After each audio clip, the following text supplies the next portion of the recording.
Hey guys, welcome back to OMS TV. Today we're out here, lovely Cape Town, beautiful sunny day, and we've got the all-new Leica Q2 and we're going to review it just for you.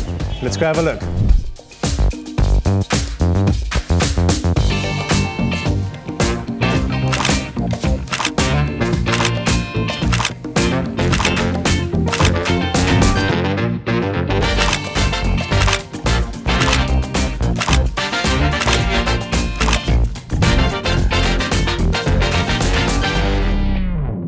Okay, so let's just give you a quick spec rundown on the new Leica Q2. So first things first, this unit features an all-new 47 megapixel full-frame CMOS sensor that's coupled to a brand new processing chip developed specifically for this camera, and that allows you to push the ISO from 50 all the way up to 50,000.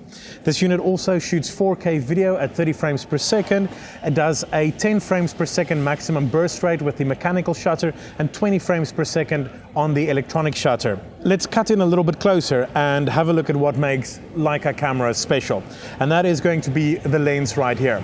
Now, this specific one features a Summilux 28mm f1.7 lens, which, yes, is the fastest lens in its class. 1.7 is perfect. And it's great. I mean, that is sort of Leica's key calling card, the quality of their optics. It's what they've always been known for, and that really is one of the standout features on pretty much any Leica that you pick up.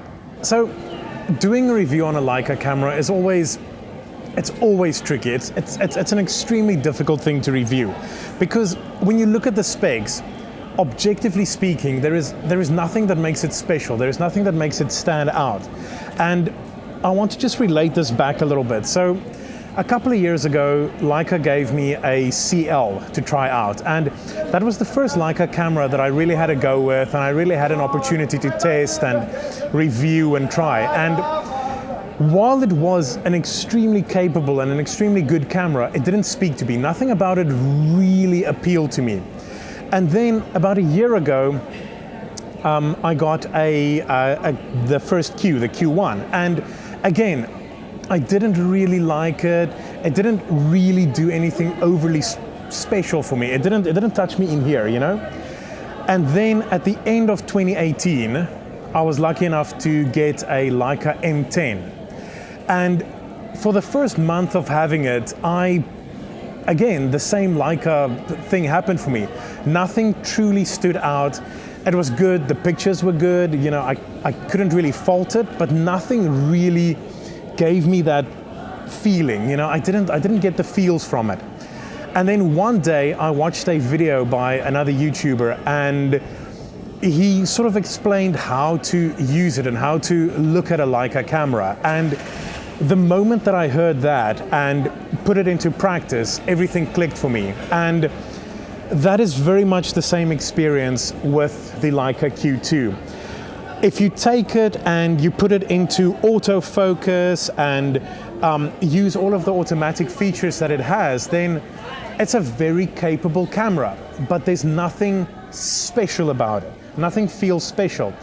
And then you take the time to set everything into manual. You take it off autofocus, you put it in manual focus, and once you do that, the whole process slows down. Everything takes a little bit of a step back, and you get back in touch with a more simple means of photography. And that is when Leica's click for you. That is when it hits you right here, and you really get the feels. Okay, so now that I've faffed around enough about how Leica makes you feel, let's just talk about the fit and finish on the Q2. It's a Leica. The fit and finish is beautiful. Full metal construction, this lovely leather red grip on the front here. Something new that they've added in the Q2 that came from the M10 is the thumb notch at the back, and it makes a massive difference when it comes to holding the camera. Huge difference.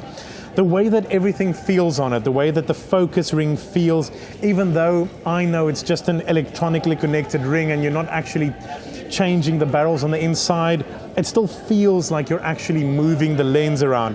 The aperture ring, very much the same effect. It truly feels fantastic. It feels wonderful in the hand. The Leica Q2 has a 3.6 million dot OLED viewfinder. It's nice and bright.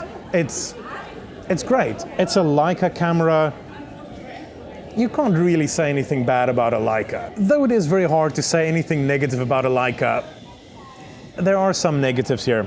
Firstly, yes, this is autofocus capable, but the autofocus does hit and miss quite sometimes, and it's not great to use the autofocus. When you do use it, it does lock on, but it is a little bit slower than other autofocus systems in similar cameras.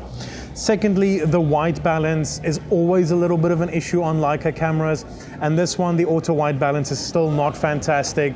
Images come out greenish and with a little bit of a yellowy tint quite often. But at the end of the day, the way that you want to be shooting this is putting it into black and white, shooting in RAW, and beautiful. So, the Leica Q2. Now, there's no real way for me to stand here and say that this is a affordable camera and a camera that, you know, everybody should go out and get, or even that it is the best camera that you can buy for this amount of money, because let's be honest, it isn't. But it is a Leica. And at the end of the day, if you ever have the opportunity to use a Leica, or if you are one of the few people out there who can afford to own a Leica and go out and buy cameras like these, then you really should, because it will awaken something inside of you. It'll bring back a certain love for an older style of photography that has almost gone missing. It will really speak to you, and that is what Leicas do. And for that purpose, this camera is absolutely perfect. Well guys, that was our review for the Leica Q2. As always, if you enjoyed that video, please don't forget to slap that like button and drop us a subscribe. Always appreciate it. And if there's anything you'd like to know, comment down below. We love hearing from you guys. Thank you very much.